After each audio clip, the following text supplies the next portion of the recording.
சந்திரனையே பிறை நிலவா சூடிய நாதன் சிவனுக்கு என்னதான் வருஷம் முழுக்க பௌர்ணமி நாள் வந்தாலுமே அந்த சந்திரனே சாபம் நீங்கி 16 கலைகளுடன் முழு நிலவா சிவனை வணங்கிய நாளே மிக விசேஷமான அன்னாபிஷேக நாள். இந்த விசேஷ நாள் விஞ்ஞான ரீதியாகவும் நிரூபணமாகிறது. எப்படின்னா, பூமிக்கு மிக அருகில் வந்து நிலவானது தன்னோட முழு ஒளியையும் முழுமையாகவே வீசும் நாளே ஐப்பசி பௌர்ணமி. இந்த ஐப்பசி பௌர்ணமி நாள்ல அத்தனை சிவன் கோவில்கள்லயும் இருக்க சிவலிங்கத்தை முழுவதுமாக அன்னத்தினால மூடி காய்கறிகளால அலங்காரம் செஞ்சு அன்னாபிஷேக வழிபாடு நடக்கும். சிவலிங்கத்தை 3 பாகமா பிரிச்சு கீழ்பாகமான பிரம்ம பாகம், நடுப்பாகமான விஷ்ணு பாகம், மேற்பகுதியான சிவபாகம்னு முழு சிவலிங்கத்தையும் சுத்தமான சாதத்தினால மூடி இந்த அபிஷேகம் கிட்டத்தட்ட 2 மணி நேரம் வைக்கப்பட்டிருக்கும்.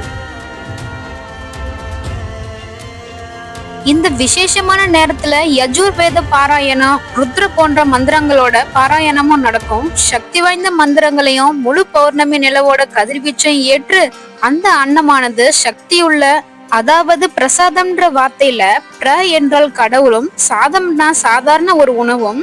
இந்த இடத்துல சாதாரண ஒரு உணவானது கடவுளுக்கு சாத்தப்பட்டு சக்தி வாய்ந்த பிரசாதமாக மாறி அந்த 2 மணி நேரம் முடிந்தவுடன் அகற்றப்படும்.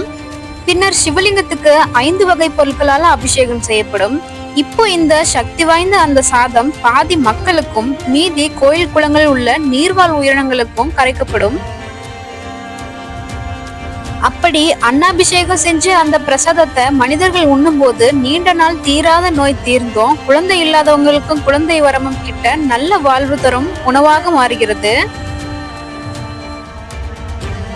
இந்த வருஷம் வரும் நவம்பர் 5ஆம் தேதி முழு பௌர்ணமி நாள்ல அன்னாபிஷேகம் வரும். இதுல நவம்பர் 4ஆம் தேதி இரவே 9:45 மணிக்கே தொடங்கி நவம்பர் 5ஆம் தேதி இரவு 7:30 மணி வரைக்குமே பௌர்ணமி திதி இருக்கு. பொதுவா ஐப்பசி மாத பௌர்ணமி தினத்துல அஸ்வினி நட்சத்திரமும் பரணி நட்சத்திரமும் இணைந்து வர நாள்ல தான் வருஷம் அன்னாபிஷேகம் நடக்கும். அப்படி இந்த வருஷமும் சுக்கிர பகவானுடைய பரணி நட்சத்திரத்துல நடக்கும் அன்னாபிஷேகம் மிகவுமே விசேஷமானது. சுக்கிர பகவானுடைய ஆதிக்கம் நிறைஞ்ச இந்த நாள்ல சிவபெருமானுடைய அன்னாபிஷேகத்தை நாம தரிசிக்கும் போது வாழ்வில் உள்ள அனைத்து கஷ்டங்களும் நீங்கி செல்வ செழிப்போட நோய் நொடி இல்லாமல் வாழும் பாக்கியம் கிடைக்கும்ன்றது ஐதீகம்.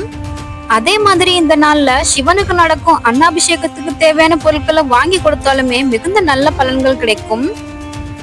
அன்னாபிஷேகத்துல இருக்க ஒவ்வொரு லிங்க வடிவமான அன்னத்திலையுமே ஒவ்வொரு சிவலிங்கம் இருப்பதாக ஐதீகம். அப்படின்னா அந்த அன்னாபிஷேகம் செய்யற எத்தனை அரிசியால ஆன அன்னத்தினால சிவனுக்கு சாத்தப்பட்டிருக்குன்னு நினைச்சு பாருங்க. இதனாலதான் சொன்னாங்க, ஒரு அன்னாபிஷேகம் தரிசனத்தை பார்த்தா கோடி சிவலிங்கங்களை ஒரே நேரத்துல தரிசிச்சு பெரிய புண்ணியம் கிடைக்கும்னு. அதோட நம்ம பெரியவங்க சோறு கண்ட இடம் சொர்க்கம்னு சொல்லி வச்சிருக்காங்க. அது மட்டுமல்லாம உலகத்துக்கே பரம்பொருளான ஈசன் உலகத்துல உள்ள அத்தனை உயிர்களுக்குமே படியளந்த தினமா புராணங்கள் சொல்லுது. கைலாயத்துல ஒரு நாள் பார்வதி தேவி சிவன் பெருமான் கிட்ட, இந்த உலகத்துல இருக்க அனைத்து ஜீவராசிகளும் உணவு உண்டார்களான்னு தெரியலையேன்னு சந்தேகத்தோட கேட்க, சிவபெருமானோ அனைவருக்கும் உணவு உண்டாயிற்றுன்னு பதில் சொன்னாராம். ஆனா பார்வதி தேவியோ, இங்க கைலாயத்துல என் பக்கத்துல இருக்கும் உங்களுக்கு எப்படி எல்லாரும் உணவு உண்டார்கள்னு தெரியும்னு சிரிச்சபடி சொல்ல, யாம் அனைத்தையும் அறிவோம்னு சிவன் சொன்னாராம்.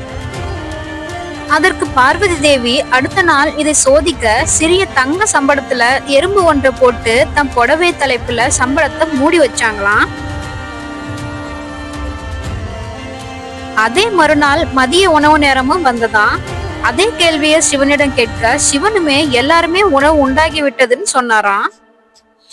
அப்படின்னா இந்த சம்பளத்துக்குள்ள இருக்க எறும்பு சாப்பிடாதன்னு சொன்னபடியே திறந்தா அதுக்குள்ள ஒரு எறும்பு ஒரு அரிசியை சாப்பிட்டுட்டு இருந்ததா. பார்வதி தேவியோ திகச்சு போய் நின்னாங்களாம்.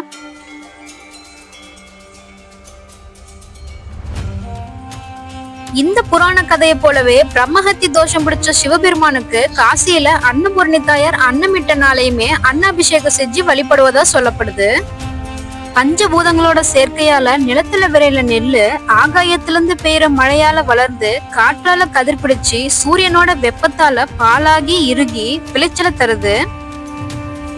அப்புறம் காற்றோட உதவியோட கதிரடிச்சு எடுக்கப்படுற நெல்லு உமி நீக்கப்பட்டு அரிசி ஆனதுக்கு அப்புறம் மண்ணாலான பானையில இட்டு காற்றின் துணையால எரியும் நெருப்புல வெந்து அன்னமாகி பின் உணவாகிறது. அதனாலதான் சிவபெருமானுக்குள்ள ஐம்பூதங்களும் அடக்கம்ன்றதால ஐம்பூதங்களால உருவான அன்னத்தையே சிவனுக்கு அன்னாபிஷேகமா சாத்தப்படுது.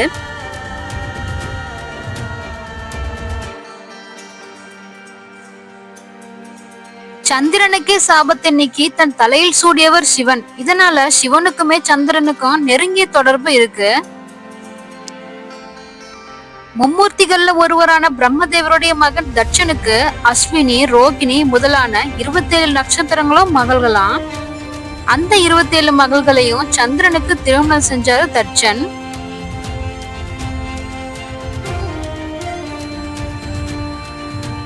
ஆனா சந்திரதேவனோ ரோகிணி நட்சத்திர மனைவி கிட்ட மட்டுமே பாசம் காட்டினாரு. அதனால மீதி 26 மனைவிகளுமே தன் தந்தை தட்சன் கிட்ட மனம் கலங்கி முறையிட தட்சனா கடும் கோபத்தோட சந்திரதேவனுக்கு பிரகாசமான உன் அழகை இழந்து இருளாகி போவாயின்னு சொல்லி ஒரு பெரிய சாபத்தையே கொடுக்க, பாதிக்கப்பட்ட சந்திர பகவான் கலை இழந்து இருளாகி மறைய மறைய பூமியே சந்திரனோட ஈர்ப்பு விசையில தானே இயங்குது. அதனால பூமியே சமநிலையை இழந்து கடல் கொந்தளிக்க ஆரம்பிச்சது. உலக உயிர்கள் சமநிலையை இழந்து அழிய தொடங்கிருச்சு. இதை பார்த்த தேவர்கள் பூமியை காப்பாற்ற வேற வழி இல்லாம சிவன் கிட்ட சென்று உபாயம் கேட்டாங்க. சிவபெருமான் மட்டுமே சந்திரனை எடுத்து தன் தலையில சூடி கொண்டாராம்.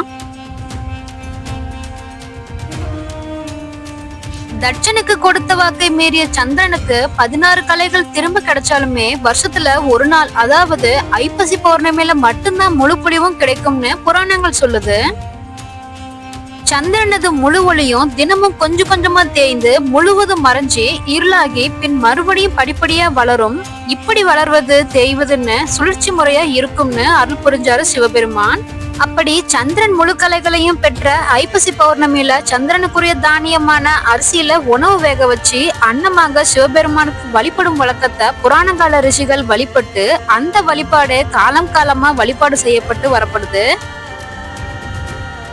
ஐப்பசி பௌர்ணமி நாள்ல சிவபெருமானுக்கு அன்னாபிஷேகம் செய்யறதுக்கு அரிசி வாங்கி கொடுத்தாலும், அன்று அன்னாபிஷேகத்தை கண்குளிர தரிசனம் செஞ்சாலுமே இல்லத்தில் தனம் தானியம் பெருகும். இழந்ததையெல்லாம் மீட்டு தருவாரு தென்னாருடைய சிவன். இதுவரைக்கும் இந்த வீடியோ உங்களுக்கு பிடிச்சிருந்தா நம்ம சேனலை லைக் செஞ்சு உங்க மதிப்புள்ள கமெண்ட்ஸ் எழுதி நம்ம சேனலை சப்ஸ்கிரைப் பண்ணுங்க. தேங்க்ஸ் ஃபார் வாட்சிங்.